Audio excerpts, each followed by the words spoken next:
Bom, certamente você já ouviu falar por aí que investir numa franquia é um modo mais fácil, né? Porque se trata de um negócio já consolidado e tal. Bom, fácil talvez não seja o termo correto, não, né? Porque os riscos e as dificuldades são como em todos os negócios. E aí vamos falar sobre isso hoje aqui no Rumo Certo. Seja muito bem-vinda, muito bom ter você aqui conosco. Para falar sobre esse assunto, eu recebo Humberto Papera Filho, especialista em formatação e expansão de franquias. Humberto, seja muito bem-vindo. Bom, obrigado pelo convite. Obrigado a você por aceitar o nosso convite, compartilhar seu conhecimento aqui com a gente. Humberto, antes de entrar no assunto propriamente, me fale um pouquinho da trajetória sua profissional e do trabalho que você desenvolve aí de expansão de franquias. Claro, eu trabalho com franquias há muitos anos, né? E ao longo do tempo tive a oportunidade de formatar grandes marcas, né? Que a gente conseguiu transformar de pequenas até grandes marcas, tanto no Rio de Janeiro como no território nacional. Faço parte da Associação Brasileira de Franquias, sou diretor de novos negócios e relacionamentos da BF Rio e com muito prazer estou aqui para falar um pouquinho para vocês. Com certeza a gente vai ter bastante coisa aí boa para a gente estar falando aí ao longo do programa. Pois é. Bom, eu abri ali de forma quase que irônica usando o termo fácil, né? De fácil não tem nada, aliás, é de muito... risco como qualquer outro negócio, mas depende de muita estratégia, né, Humberto? Abrir uma franquia, tanto para o franqueado quanto para o franqueador, não é tão simples, né? O que preconiza hoje no mercado para ter uma franquia? Esse é um mercado de expansão. Primeiro vamos pelo cenário. Esse é um mercado de expansão, né, Humberto? Como é que está hoje a situação? Sim, então, é um mercado que está bem diferente, né, praticamente da economia. A economia, quando está praticamente estagnada, o mercado de franquia é o contrário, vem crescendo bastante. A média aí, né, com 2 dígitos, acima de 2 dígitos ano após ano. Inclusive, após a pandemia, a gente conseguiu já chegar no ano seguinte à pandemia aos números antes, né, do que vinha, porque desde 2010, 2015 já vinha crescendo ano após ano. Quando chegou na pandemia, houve uma pequena retração, mas logo em seguida já voltou a crescer bastante. Para você ter ideia, em 2017 a gente tinha patamares aí de 2.800 marcas franqueadoras no país e hoje a gente já passou das 3.000, né, chegando aí em 3.100, quase 3.200 marcas franqueadoras em todo o território brasileiro. Maravilha. Agora, que porte das empresas tem se destacado mais, Humberto? São empresas menores também? Porque há vários modelos dentro da franquias aí, né? Tem micro franquias, inclusive. Mas onde você tem visto maior destaque nesse sentido, pelo tamanho das empresas?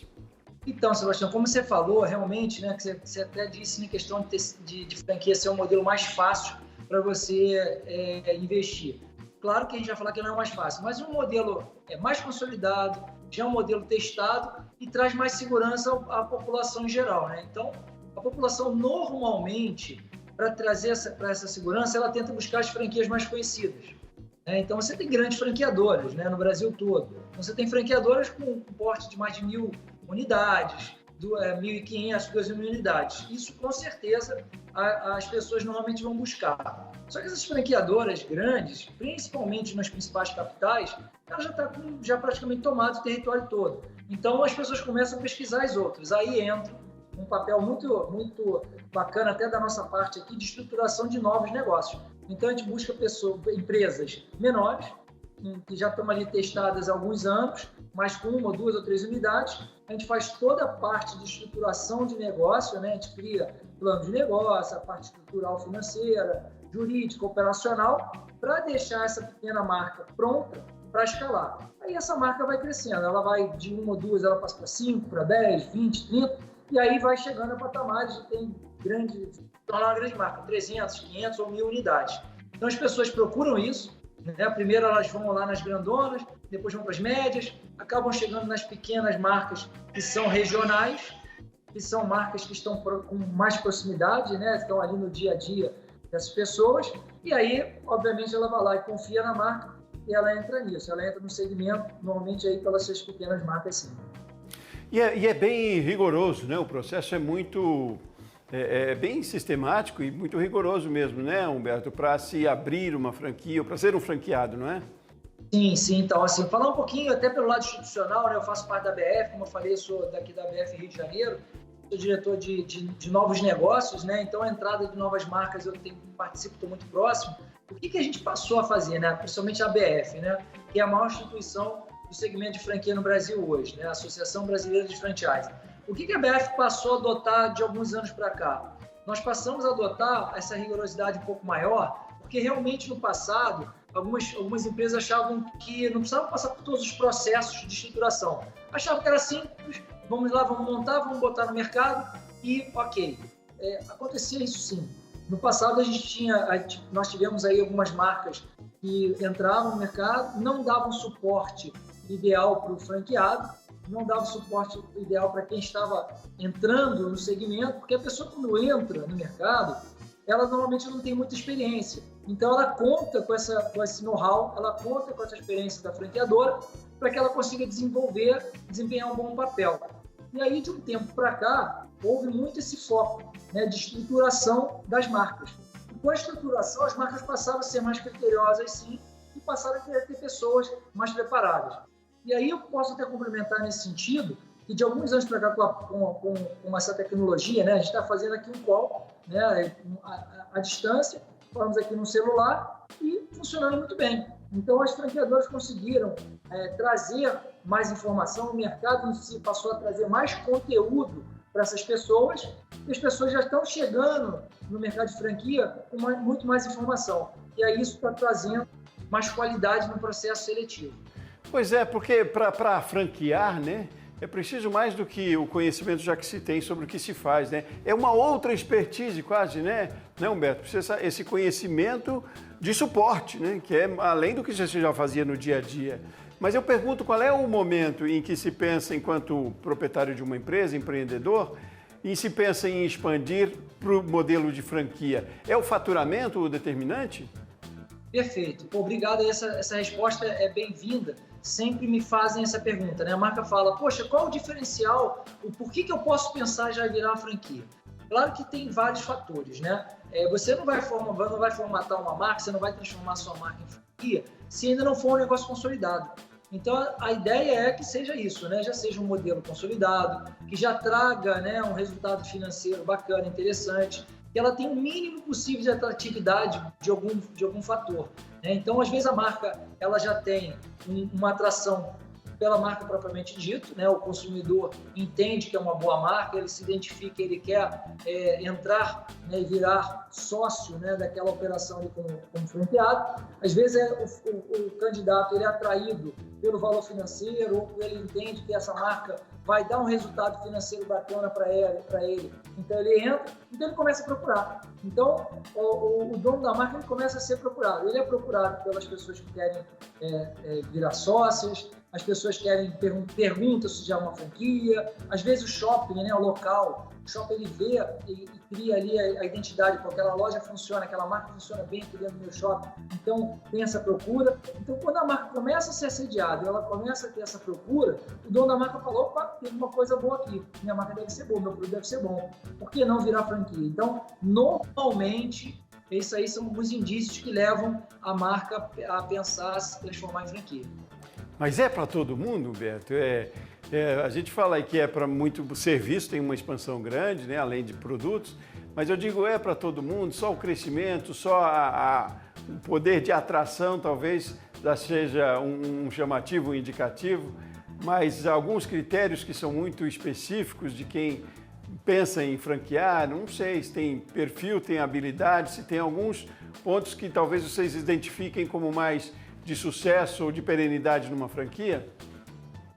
Não, então, tem vários fatores realmente, assim, não é só o faturamento, não. O que a gente pensa também, né? Algumas marcas procuram uma empresa para fazer a estruturação porque ela quer profissionalizar o negócio, né? Então, uma das maiores procuras também é a parte de profissionalização do setor. Quando o consumidor ele procura uma marca franqueadora, ele já entende que aquela marca já passou por um processo de estruturação e profissionalização.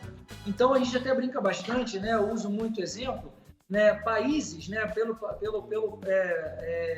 Marcas que estão dispostas em vários países, Você sai daqui do Brasil e encontra a marca em qualquer lugar. E você percebe que a padronização é igual. Né? Por quê? Porque houve um processo de padronização, um processo de profissionalização, e isso atrai muitas pessoas, porque elas sabem o que ela vai encontrar. Então, se eu entrar, vou dar um exemplo, tocar aqui o nome de uma marca, McDonald's. Você sabe que você vai encontrar a mesma qualidade do McDonald's no Brasil e vai encontrar em qualquer lugar do mundo, com certeza. Então, isso também atrai muito a população, não só em cima de faturamento, ou não só porque a marca é bacana, mas esse lado de qualidade também traz muito a procura. E aí qualidade envolve muita coisa, né? Mais do que o produto, às vezes, em alguma situação, né? Hoje em dia a gente tem falado de ativos tão fortes, que é o atendimento, por exemplo, né? E é sobre esses riscos, talvez, ou sobre alguns outros critérios de expansão que a gente vai falar no próximo bloco, então, Humberto. Vamos fazer um intervalo rapidinho, daqui a pouco a gente segue na nossa conversa aqui, tá bom? Muito bem, você de casa também, você aí da sua empresa, continue com a gente aqui, Rumo Certo volta já já.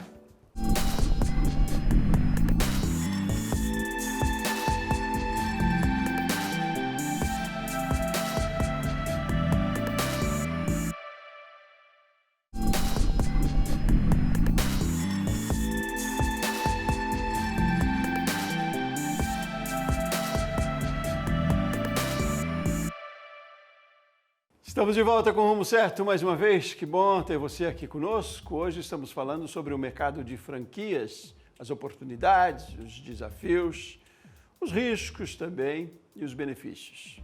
Vamos continuar a conversa. Está aqui comigo Humberto Papera Filho, especialista em formatação e expansão de franquias e faz parte da diretoria também da Associação Brasileira de Franquias Rio de Janeiro. Humberto, seguimos na nossa conversa. Então, você fez referência aí na passagenzinha de bloco sobre qualidade, né? E eu pergunto, nesse processo, para além da formatação, mas lá no processo de expansão, por exemplo, enfim, na disseminação de uma marca, o quanto esse fator qualidade é importante aí para o sucesso, para a perenidade do negócio? E o que é qualidade nesse caso? Sebastião, se a gente falar em qualidade, a gente pode falar nos dois sentidos, tá? A gente tem qualidade da operação em si, né, que aí a gente pode estar falando da marca, da franqueadora, mas a gente também tem que observar a qualidade do franqueado, do ponto de venda. Porque às vezes você tem uma grande rede, e às vezes nacional ou até mundial, e a rede ela tem uma estruturação muito boa. Então ela passa por processos, né, de estruturação, ela tem tudo. Tá? Ela entrega ao franqueado processos operacionais, que a gente fala, né, que são os manuais de franquia. Então, tem manuais operacionais, manual de atendimento, manual de identidade visual, manual arquitetônico, tem manual para tudo. O franqueado ele é treinado, mas nem sempre ele segue à risca todas as orientações da franqueadora. E aí, às vezes, o consumidor ele sente isso na ponta, né? Às vezes, um produto que não é entregue bacana, a higiene do local, né? Às vezes sai um pouquinho do padrão. Então, isso a gente tenta com visitas técnicas, né? Então, as marcas, elas fazem visitas periódicas nas unidades. Temos várias ferramentas de gestão, né? Temos checklist de supervisão, a parte de treinamento em si do franqueado. Então, tem várias formas. Então, o mercado de franquia, ele é conhecido como um mercado mais consolidado, sólido, com mais segurança por isso. Porque a gente tem vários processos para manter essa qualidade, como você está falando. Mas a gente tem um pouquinho isso. Tem a qualidade da estrutura em si do negócio, da franqueadora, e a qualidade pontual, né, em cada operação. Então tem uma fiscalização sistemática então para se manter essa qualidade, né? Porque o risco é grande, né, Humberto? Para além do negócio desse franqueado não dar certo, né, se não seguir todas as normas, mas para a imagem mesmo da marca, não é? Com certeza. Então, isso aí a gente fala, aqui a gente divide bastante, quando a marca ela tem uma assessoria para estruturar, né? Como a gente falou lá atrás, quando a marca procura uma empresa para fazer esse tipo de trabalho, procura um especialista para fazer esse trabalho de formatação de franquia, a marca ela passa a ter subsídios e ferramentas para que lá na frente ela não tenha esse problema. Quais são esses subsídios? Por exemplo, você tem a parte operacional do negócio, que a gente tem, né, toda essa parte de manualização, e a gente tem a parte jurídica. Então, a gente tem a parte contratual. Se esse franqueado, vamos dar um exemplo aqui, uma rede que tenha 100 unidades. você tem 99 franqueados que trabalham conforme, né, a lei de franquia específica, que o mercado de franquia tem uma lei, né, específica, ou sobre as normas da franqueadora. Mas tem um franqueado apenas que está fazendo um trabalho errado. Os outros 99 acabam sofrendo com isso. Então, se você tiver uma boa estruturação, uma boa manualização, um bom contrato, a chance da gente conseguir trabalhar com esse franqueado, corrigir esses erros franqueados é muito grande, porque a gente tem ali para isso. Mas mesmo assim, esse franqueado, se ele não quiser seguir, né, as normas todas da franqueadora e estiver atrapalhando o consenso geral, estiver atrapalhando os outros franqueados, os outros 99 franqueados, aí a gente tem que, infelizmente, usar a força jurídica para tentar afastar esse franqueado. Não para que a imagem da marca se mantenha, mas mantenha todo um acordo, ou mantenha todos os outros franqueados que apostaram, né, e investiram no negócio. Não é justo também, né? E essa exclusão acontece no mercado, isso não chega a ser comum, né? Mas há um índice de exclusão por conta disso? Sebastião, antigamente, né, existia bastante, tá? A lei de franquia é uma lei de 1994 e ela foi refeita, né, ou pelo menos ajustada em 2019. Isso trouxe bastante benefício, porque as brechas que haviam nessa lei, elas foram diminuídas, né, ou pelo menos, né, em grande parte. Isso trouxe para a gente um benefício de trazer um pouco mais de conforto, inclusive para a franqueadora, que é para isso, para ela tentar manter, não o padrão para a franqueadora, mas para manter o padrão para todos os franqueados que trabalham direito. Então, se a gente tem um franqueado ou outro que trabalha fora disso, né, que não trabalha dentro do formato ideal de negócio, a gente consegue sim tentar excluir esse franqueado ali da operação. Humberto, o desafio está maior na implementação, lá na formatação, ou nesse processo aí de expansão? Porque também a expansão, como a gente falou lá, qual é o momento para eu pensar em abrir uma franquia? Ótimo. E aí pensa na formatação. Mas qual é o momento também para expandir? Porque pode fugir isso do controle, a expansão? Como é que acontece isso? Pode. Assim, a gente está bem a gente aqui, né, que eu falo ABF, né? A ABF e obviamente as marcas as marcas sérias de mercado, né, elas se preocupam muito com isso. Porque expandir por expandir, lá na frente você vai ter problema, lá na frente você vai ter trabalho. Então, com a expansão consciente, né, tendo um posicionamento nesse formato, você vai primeiro atrair as pessoas em comum com você, né, com as suas ideias, né, ideias que sejam ideias claras, né, pactos claros, transparência, para que lá na frente essa pessoa não crie uma expectativa errada. Então, se as expectativas forem bem feitas aqui no início, esse momento que você vai estar atraindo esse franqueado, esse novo franqueado, esse momento que você vai estar negociando com ele para ele virar um novo franqueado, tomar cuidado nesse momento, você diminui muitos riscos futuros, né? Então, pensando numa expansão consciente, sim, a gente consegue diminuir bastante os problemas lá na frente. Certo. Quais têm sido os gargalos ainda, ou talvez os nãos que deva se pensar na hora de abrir uma franquia? O que não se pode fazer hoje, Humberto? Olha, na verdade não é no que não se pode fazer. O ideal é a gente pensar no que deve ser feito, né? Vamos seguir as regras, vamos seguir os manuais, porque a franquia, como eu disse, ela traz muito esse benefício. Quando a pessoa vai empreender, né? A gente está falando aqui num canal de empreendedorismo. Quando a gente vai falar em empreender, ela sozinha, ela vai passar por todas as dores, né, que já um franqueador já passou. Todos os erros e acertos que o franqueador já passou, ele traz essa expertise, ele traz esse know-how para o novo franqueado. Então, quando a gente pensa, vamos pensar em fazer as coisas que estão nos manuais, vamos pensar em fazer as coisas corretas que estão nos treinamentos, as chances são bem menores dos erros. Agora, vamos falar o que acontece bastante, tá? Um dos grandes fatores de insucesso em algumas operações é o franqueado achar que ele não vai precisar trabalhar mais. Opa, a franquia vai trabalhar por si só, a marca vai fazer tudo por mim. Não, é engano. Por mais que as franquias tragam benefícios, já tragam um negócio mais bem estruturado, mas se o franqueado não pensar, estar ali com a barriga no balcão, estar ali de frente, focado na operação, treinando diariamente seus franqueados, atendendo os seus colaboradores, atendendo bem o público, atendendo bem o seu consumidor, não vai adiantar nada, né? Porque a marca em si não vai vender sozinha, né? Então, isso é um dos grandes gargalos de crescimento ou até um dos grandes erros. é achar que uma franquia ela vai rodar por si só e o franqueado não terá que trabalhar mais. Achar que é um negócio, pensar que o negócio é dele, né? Mas achar que a marca por si só vai sustentar, né? A estrutura, o nome, né? Mas por isso que eu volto àquela questão da qualidade lá, né? Porque, enfim, tem uma marca conhecida onde você vai, porque vai geralmente pelo nome, você não sabe até se é uma franquia, se não é, quem está do outro lado. E às vezes se surpreende porque podia ter ido num boteco da esquina que talvez fosse melhor, né? E botecos da esquina são muito bons, aliás, que podem virar franquia também, não fazendo julgamento nenhum aqui. Mas eu digo que às vezes a gente é levado por uma marca, tem um nome, e você vai lá e não corresponde, né?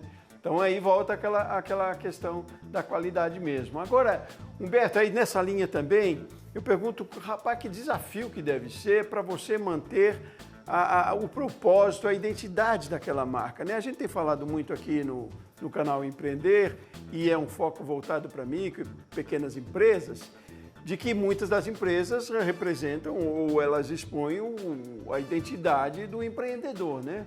É muita essência daquele empreendedor. E aí quando você expande isso, eu imagino que seja um serviço enorme aí de treinamento, de capacitação, para fazer valer, até para os gestores, para as lideranças, para fazer valer aquele propósito que aquela marca se propõe, para além da confecção do produto exatamente, ou do serviço que oferece, mas tem toda a imagem, tem todo um propósito numa marca, num negócio. E aí, como é que se dá isso? É muito treinamento, Humberto? Como é que se garante isso para além, até eu diria, daquela fiscalização que é necessária? Então, isso aí, Sebastião, foi bom você ter falado, né? Lá atrás, né, quando você começa, quando o empreendedor, como você falou, os pequenos e médios empreendedores que pensam em transformar o negócio deles em franquia, eles têm que ter a ideia de que vão ter que fazer algumas mudanças, né? A principal mudança é profissionalizar. Quando você profissionaliza todos os sonhos, todos os ideais, né, como você falou, toda a cultura de negócio que ele já carrega com ele desde o início, quando ele consegue colocar isso em prática, botar isso no papel para transformar o franqueado dele, o candidato dele em franqueado, transformar como se fosse um sócio ali no dia a dia e comungar com as mesmas ideias, a gente tem que botar isso no papel, senão isso se perde. Né? Quando você consegue profissionalizar todo o processo, né, quando a gente faz todo um bom planejamento, quando a gente faz um bom plano de negócio, é o que eu chamo aqui. Não adianta nada pegar uma marca, né, a marca ela pode ser pequena, né, ou média, a marca é linda e maravilhosa, eu adoro, ela funciona bem naquela operação. Mas será que ela vai funcionar bem replicando? Então, para que a gente tem que fazer? A gente tem que fazer uma boa imersão, a gente tem que fazer um bom plano, né, um bom planejamento para criar um plano de negócio bem definido. Quando a gente cria um bom plano de negócio definido, aí sim a gente consegue dividir isso em etapas. A primeira etapa é estruturar, formatar. Quando você formata uma franquia para criar aqueles manuais todos que eu falei, fazer o plano financeiro, jurídico do negócio, ou até já fazer um plano de expansão, um plano de marketing da marca, fica muito mais fácil você usar o que você fez ali no início, fazer um bom planejamento. Então, o que eu sugiro, né, para os empresários procure uma empresa qualificada, faça um bom planejamento, faça um bom plano de negócio, né, bem definido, para depois pensar e entender, vale realmente a pena ou não fazer a franquia? Vale. Aí sim, passa a fazer toda essa parte de estruturação. Aí depois, estruturado, você vai para uma expansão consciente, uma expansão sustentável, e aí sua marca vai crescer, você vai ter diversos franqueados pelo Brasil afora, e aí você vai se preocupar em fazer uma gestão. Então, etapas, né? Ótimo. Os números mostram que é um segmento em expansão e promissor, né? Mas justamente porque é muito profissional também, né? E busca sempre especialistas que entendem do assunto. Não dá para tentar, né, Humberto? É um negócio que tem que ser bem feito e com muita responsabilidade também. Humberto, a gente conversaria muito mais. Precisamos encerrar por aqui. Quero agradecer muito sua participação, sua contribuição aqui com a gente, com as informações também, viu? Um abraço. Eu agradeço, obrigado aí ao canal, né? Poxa, maravilha falar sobre franquia. Então, obrigado. Um abraço a todos vocês. Muito bem. E a você, de casa, você aí da sua empresa, que esteve com a gente aqui no Rumo Certo, muito obrigado também. Eu volto no próximo programa. Forte abraço e até mais.